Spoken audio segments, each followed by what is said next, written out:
नमस्कार प्यारे दोस्तों, एक 21 वर्षीय युवक ने जब 70 वर्षीय करोड़पति महिला से शादी की, लेकिन 7 दिन बाद वह हैरान रह गया और उसके पैरों के नीचे से जमीन खिंच गई। फिर उसने क्या किया? तो दर्शक बंधुओं, इस रहस्यमय कहानी को शुरू करें उससे पहले आप सभी से निवेदन है, कहानी को एक लाइक और चैनल को सब्सक्राइब जरूर करें और कमेंट बॉक्स में जय हिंद जय भारत जरूर लिखें और इस रहस्यमय कहानी को पूरा सुने, बहुत मजा आएगा। तो चलिए दर्शक बंधुओं, इस रहस्यमय कहानी को शुरू करते हैं। सौरभ मेहता एक 21 वर्षीय युवक जिंदगी के बोझ तले दबा हुआ था। उसकी मां सरला देवी गंभीर बीमारी से जूझ रही थी। डॉक्टरों ने कह दिया था कि अगर जल्द ही महंगा इलाज ना मिला तो उनके बचने की उम्मीद बेहद कम थी। दूसरी ओर उसकी 18 वर्षीय बहन नंदिनी, जिसने मुश्किल से एक प्रतिष्ठित कॉलेज में दाखिला लिया था, फीस न भर पाने के कारण पढ़ाई छोड़ने की कगार पर थी। सौरभ खुद कानून की पढ़ाई कर रहा था और साथ में एक मामूली इंटर्नशिप करता था, लेकिन उसकी कमाई से घर का खर्च मुश्किल से चलता था। ऊपर से उसके पिता के समय का भारी कर्ज अब उसके सिर पर था। लेनदार की धमकियां रोज सुनने को मिलती, मां की दवाएं उधार लेनी पड़ती और बहन के लिए किताबें खरीदना भी एक सपना सा लगता। एक दिन जब सौरभ एक सस्ती चाय की दुकान पर खड़ा अपने जीवन की परेशानियों में उलझा हुआ था, उसे महसूस हुआ कि कोई उसे गौर से देख रहा है। उसने धीरे धीरे सिर उठाया और सामने देखा एक प्रभावशाली महिला, जिसकी उम्र लगभग 70 के करीब रही होगी। उनका व्यक्तित्व ऐसा था कि कोई भी उन्हें अनदेखा नहीं कर सकता था। सफेद रंग की महंगी साड़ी, हीरे की नफासत भरी ज्वेलरी और आंखों में गहरा आत्मविश्वास। सौरभ को समझ में नहीं आया कि इतनी बड़ी हस्ती वहां क्या कर रही थी और उससे क्या चाहती थी। तुम्हारा नाम सौरभ मेहता है, महिला की आवाज गंभीर थी। तुम्हारी मां सरला देवी गंभीर बीमारी से जूझ रही हैं। तुम्हारी बहन कॉलेज में पढ़ रही है और तुम्हारे सिर पर भारी कर्ज है। सौरभ के हाथ में पकड़ा चाय का गिलास काम गया। आप कौन है? उसने घबराते हुए पूछा। सुमित्रा देवी कपूर, महिला ने अपना नाम बताया। शायद तुमने मेरे बारे में सुना होगा। सौरभ को याद आया, कपूर ग्रुप ऑफ इंडस्ट्रीज, देश के सबसे बड़े बिजनेस साम्राज्य में से एक। उनकी मालिक सुमित्रा देवी कपूर अरबों की संपत्ति, हाई प्रोफाइल पार्टियां और अनगिनत विवाद। लेकिन इस समय वह वहां क्या कर रही थी और उससे इतनी निजी बातें कैसे जानती थी? आप मुझसे क्या चाहती हैं? उसने संदेह से पूछा। सुमित्रा देवी ने गहरी सांस ली और कहा, शादी। सौरभ को लगा कि उसने कुछ गलत सुना है। क्या? हाँ, मैं तुमसे शादी करना चाहती हूं, सुमित्रा देवी ने सपाट स्वर में कहा। सौरभ के पैरों तले जमीन खिसक गई। क्या यह मजाक था? 70 साल की एक अरबपति महिला एक 21 साल के संघर्षरत युवक से शादी करना चाहती थी। यह कोई मजाक है? उसने अविश्वास से पूछा। नहीं, सुमित्रा देवी का चेहरा गंभीर था। यह एक प्रस्ताव है। अगर तुम मुझसे शादी करोगे तो मैं तुम्हारी मां का पूरा इलाज कराऊंगा, बहन की पढ़ाई का खर्च उठाऊंगी और तुम्हारे सारे कर्ज चुका दूंगी। सौरभ को लगा जैसे वह कोई सपना देख रहा हो। इसके बदले में मुझे क्या करना होगा? कुछ नहीं, बस मेरे कानूनी पति बनना होगा। शादी सिर्फ कागजों पर होगी, तुम्हारी जिंदगी पर कोई रोक टोक नहीं होगी। तुम्हें पूरी स्वतंत्रता मिलेगी। सौरभ के लिए यह एक सपने जैसा प्रस्ताव था, लेकिन उसके दिल में अजीब सा डर भी बैठ गया। यह महिला, जो देश की सबसे ताकतवर हस्तियों में से एक थी, आखिर उससे शादी क्यों करना चाहती थी? क्या तुम्हें थोड़ा समय चाहिए? सुमित्रा देवी ने पूछा। सौरभ को समझ नहीं आ रहा था कि क्या जवाब दे। वह जानता था कि यह प्रस्ताव किसी जाल की तरह लग रहा है, लेकिन यह भी सच था कि अगर उसने हां कह दिया तो उसकी मां को जिंदगी मिल सकती थी, बहन का भविष्य संवर सकता था और उसका पूरा जीवन बदल सकता था। लेकिन क्या यह इतना आसान था? उसने गहरी सांस ली और कहा, मुझे सोचने के लिए समय चाहिए। सुमित्रा देवी हल्का सा मुस्कुराई। ठीक है, लेकिन याद रखना, यह प्रस्ताव हमेशा के लिए नहीं रहेगा। इसके बाद वह धीरे से अपनी महंगी कार में बैठी और चली गई। लेकिन सौरभ के मन में हजारों सवाल छोड़ गई। क्या यह सौदा इतना आसान था या इसके पीछे कोई गहरा राज छुपा था? सौरभ को अब तक यकीन नहीं हो रहा था कि उसकी शादी 70 वर्षीय करोड़पति महिला सुमित्रा देवी से हो चुकी है। सब कुछ इतनी जल्दी हुआ कि उसे समझने का मौका ही नहीं मिला।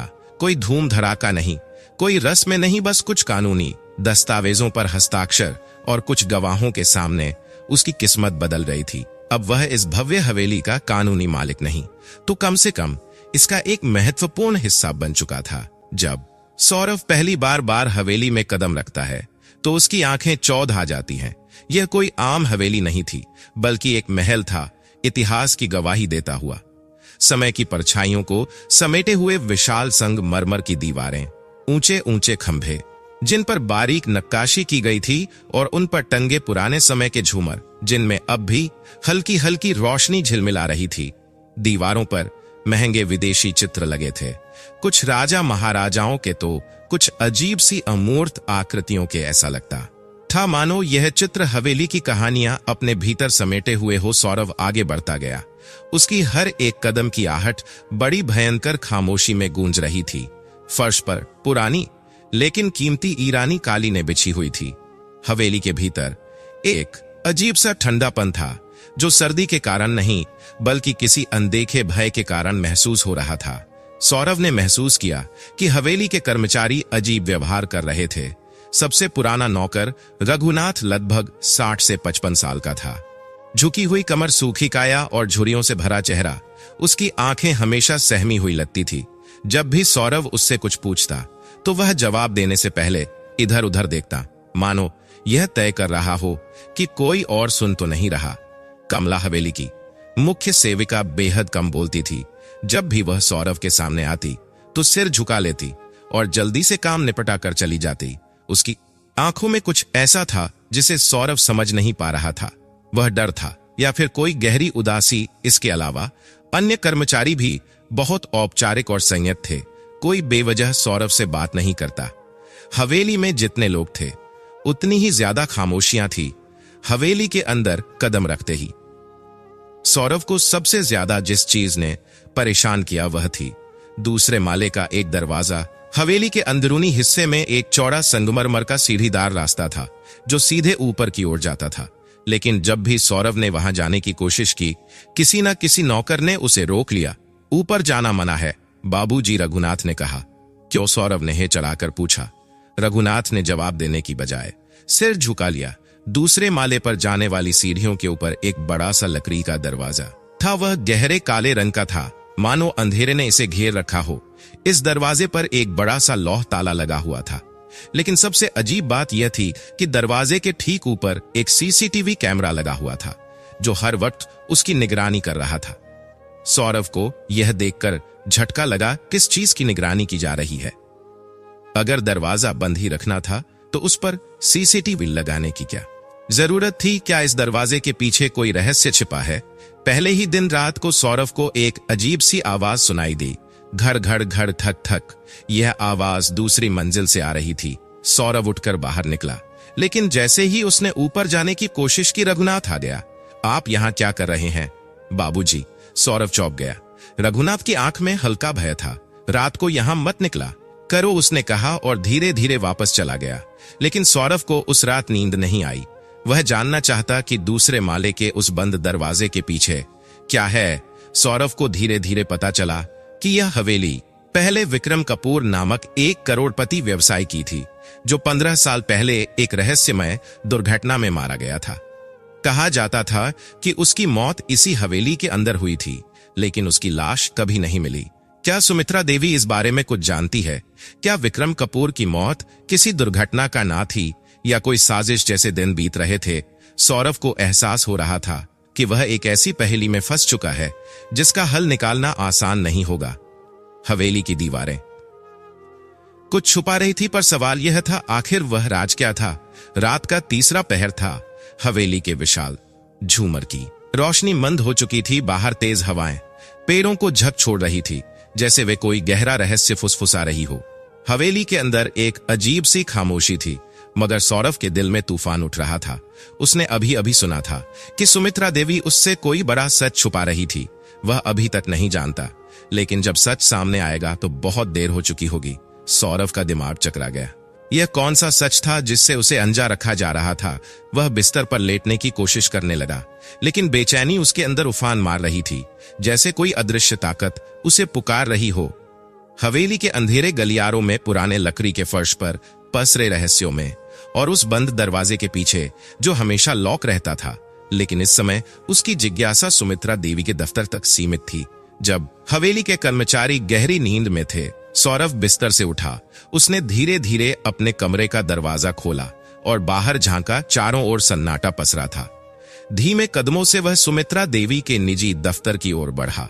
उनकी स्टडी हवेली के पश्चिमी हिस्से में थी, जहां पुरानी लकड़ी की अलमारियां दीवारों से सटी खड़ी थी और एक बड़ा महोगनी का टेबल बीचों बीच रखा था।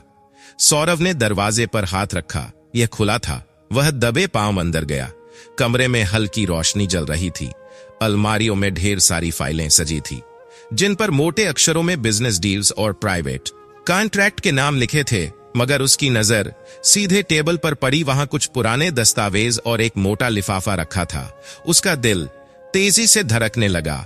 उसने कांपते हाथों से लिफाफा खोला। भीतर से कुछ पुरानी तस्वीरें निकली। उन तस्वीरों में दो लोग खड़े थे, एक उसके पिता अमितेश मेहता और दूसरा विक्रम कपूर। सौरभ की आंखें तस्वीरों पर गड़ गई। पापा और विक्रम कपूर, उसने खुद से फुसफुसाना थी। मगर विक्रम कपूर के चेहरे पर एक अजीब सी घबराहट थी। फिर उसने तस्वीरों के साथ रखे पत्रों को उठाया। यह विक्रम कपूर के लिखे हुए थे। पहले पत्र में लिखा था, सुमित्रा, तुमने मेरी जिंदगी बर्बाद कर दी। तुमने मेरे पैसे हड़प लिए, मेरे बिजनेस को तबाह कर दिया। मैं तुम पर भरोसा करता था, लेकिन तुमने मुझे धोखा दिया। तुम्हारी वजह से मेरी पत्नी और बेटा मुझसे दूर हो गए। एक दिन तुम्हें तुम्हारे किए की सजा जरूर मिलेगी। दूसरे पत्र में लिखा था, अगर कल सुबह मैं जिंदा ना रहूं तो इसका जिम्मेदार कोई और नहीं बल्कि सुमित्रा होगी। उसने मुझे मेरी कंपनी से निकाल फेंका।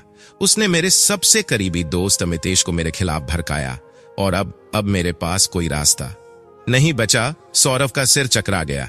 क्या उसने जल्दी जल्दी और पत्रों को पलटना शुरू किया? एक तीसरे कागज में साफ लिखा था कि विक्रम कपूर ने आत्महत्या की थी, अपने ही बंगले में नहीं। यह सच नहीं हो सकता। उसका गला सूखने लगा। तभी उसे अपने पीछे एक हलचल महसूस हुई। सौरभ ने धीरे धीरे सिर घुमाया। दरवाजे पर सुमित्रा देवी खड़ी थी। उनकी आंखों में ना तो गुस्सा था और ना ही कोई घबराहट, बल्कि उनके चेहरे पर एक रहस्यमय शांति थी। तो तुमने आखिरकार देख ही लिया, उन्होंने कहा। उनका स्वर नर्म था, लेकिन उसमें एक ठंडापन था जो सौरभ की रीढ़ में सिहरन भर गया।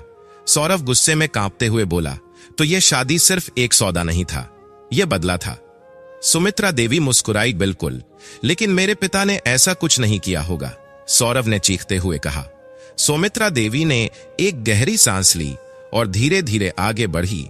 सच का सामना करना आसान नहीं होता, सौरभ, उन्होंने कहा। तुम्हारे पिता ने मेरे पति की जिंदगी बर्बाद कर दी थी। उन्होंने विक्रम को आत्महत्या करने पर मजबूर कर दिया। झूठ, मेरे पिता कभी ऐसा नहीं कर सकते। सुमित्रा देवी ने उसकी आंखों में सीधे देखा, बिल्कुल वैसा ही जैसा तुम सोचते हो कि मैं निर्दोष नहीं हूं। तो फिर सच क्या है? सौरभ ने गुस्से में कहा। सुमित्रा देवी ने धीमे से कहा, विक्रम ने आत्महत्या नहीं की थी सौरभ, उसे मारा गया था। सौरभ सन्न रह गया। क्या क्या मतलब? और उसकी मौत की असली वजह सिर्फ मैं ही नहीं थी, तुम्हारे पिता भी थे। हवेली का बंद दरवाजा। सौरभ का सिर घूम गया। इसका सबूत कहां है? सुमित्रा देवी ने एक पल को सोचा, फिर धीरे से कहा, हवेली के दूसरे माले पर जो दरवाजा बंद है, उसके पीछे जो छिपा है, वह तुम्हें सच्चाई दिखा सकता है। सौरभ के रोंगटे खड़े हो गए। वह दरवाजा जहां हमेशा सीसीटीवी कैमरा निगरानी करता था, वहां कौन सा सच छिपा था? सौरभ अब सिर्फ एक मोहरा नहीं रह सकता था। हवेली के रहस्यों और सुमित्रा देवी के अतीत ने उसे पूरी तरह झकझोर दिया था। उसे यह समझ आ गया था कि यह सिर्फ एक शादी का खेल नहीं था, बल्कि इसके पीछे एक गहरी साजिश, लालच और बदले की कहानी थी। लेकिन वह अकेला कुछ नहीं कर सकता था, इसलिए उसने अपने सबसे करीबी दोस्त कबीर शर्मा से मदद मांगी। कबीर एक खोजी पत्रकार था जिसने कई बड़े घोटालों का पर्दाफाश किया था। तुम्हें सबूत चाहिए? कबीर ने गंभीरता से कहा। हाँ, और वह भी ठोस सबूत, सिर्फ हवेली की रहस्यमय कहानियां नहीं, बल्कि असली प्रमाण, जिनसे सुमित्रा देवी को कानून के कटघरे में खड़ा कि जा सके। सौरभ का स्वर दृढ़ था। सौरभ और कबीर ने सुमित्रा देवी के बिजनेस रिकॉर्ड, बैंक ट्रांजैक्शंस, कानूनी दस्तावेज और हवेली के पुराने नौकरों से बातचीत शुरू की। उन्हें जल्द ही पता चला कि सुमित्रा देवी सिर्फ बदला लेने वाली महिला नहीं थी, वह एक माफिया क्वीन थी जिनका काला साम्राज्य देश के कई हिस्सों में फैला हुआ था।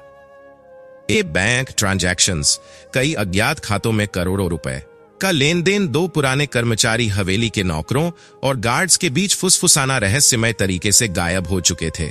लेकिन सबसे बड़ा खुलासा तब हुआ जब सौरव को हवेली के दूसरे मालिक पर स्थित बंद कमरे की एक पुरानी चाबी मिली। उसने चुपके से रात के अंधेरे में उस दरवाजे को खोला। दरवाजे के अंदर एक सीक्रेट स्टडी रूम था, जहां पुराने दस्तावेज, फोटो और वीडियो रिकॉर्डिंग रखी हुई थी। दीवारों पर अखबारों की कतरनें चिपकी थी, जिनमें सुमित्रा देवी के पति विक्रम कपूर की रहस्यमय मौत का जिक्र था।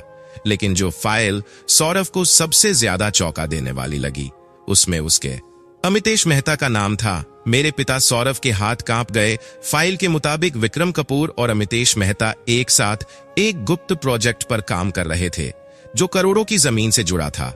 लेकिन जब अमितेश ने इस भ्रष्टाचार में शामिल होने से मना कर दिया, तो वह एक रहस्यमय दुर्घटना में मारा गया। सौरव के मन में आग लग गई। यह सिर्फ बदले की कहानी नहीं थी, यह उसके पिता के हथियारों को बेनकाब करने की जंग थी। अब सौरव और कबीर ने सबूत इकट्ठा कर लिए थे। वे सीधे पुलिस कमिश्नर के पास पहुंचे और सारी जानकारी दी। कमिश्नर पहले तो हिचकिचाना, लेकिन जब उन्होंने हवेली के गुप्त कमरे से मिले दस्तावेजों को देखा, तो उन्हें मामला समझ में आ गया। अगले ही दिन पुलिस ने हवेली पर छापा मारा। सुमित्रा देवी को गिरफ्तार कर लिया गया। लेकिन जब उन्हें हथकड़ियों में जकड़ा गया, उन्होंने खतरनाक मुस्कान दी। तुम सोचते हो कि तुम मुझे हरा सकते हो? उनकी आंखों में नफरत जल रही थी। तुम्हारी नफरत ने तुम्हें खुद ही तबाह कर दिया है। सौरव ने जवाब दिया। उनका साम्राज्य ध्वस्त हो चुका था। हवेली को नीलाम कर दिया गया। उनकी सारी संपत्ति सरकार ने जब्त कर ली। लेकिन जब अधिकारियों ने सौरव से पूछा कि क्या वह हवेली लेना चाहता है, उसने मना कर दिया। नहीं, यह हवेली सिर्फ अतीत के जख्मों की याद दिलाएगी। मैं अपनी पहचान खुद बनाऊंगा। बिना किसी की छाया में कुछ साल बाद सौरव ने अपनी जिंदगी एक नए तरीके से जीना शुरू किया। उसने अपनी इंजीनियरिंग की पढ़ाई पूरी की और एक टेक कंपनी शुरू की। इसी दौरान उसने एक डॉक्टर अनन्या राव से शादी कर ली। अनन्या की सोच भी सौरव जैसी ही थी, कठिनाइयों से लड़कर आगे बढ़ने की। जब उनके बेटे आर्यन का जन्म हुआ, तो सौरव ने एक नई कसम खाई। अपने बेटे को वह जिंदगी देगा जो उससे छीन ली गई थी। अब वह सिर्फ अमितेश मेहता का बेटा या सुमित्रा देवी का पति नहीं था, वह अपनी खुद की पहचान बना चुका था। अतीत की काली छाया अब भी कभी कभी उसके सपनों में आती थी, लेकिन अब वह डरता नहीं था, क्योंकि अब वह जान चुका था कि न्याय की लड़ाई सिर्फ एक बार नहीं लड़ी जाती, बल्कि यह एक निरंतर संघर्ष है जिसे हर पीढ़ी को आगे बढ़ाना होता है। तो दर्शक बंधुओं, आज की यह रहस्यमयी कहानी आपको पसंद आई हो तो वीडियो को एक लाइक और चैनल को सब्सक्राइब जरूर करें और कमेंट बॉक्स में जय हिंद जय भारत जरूर लिखें। और फिर से मिलेंगे। धन्यवाद।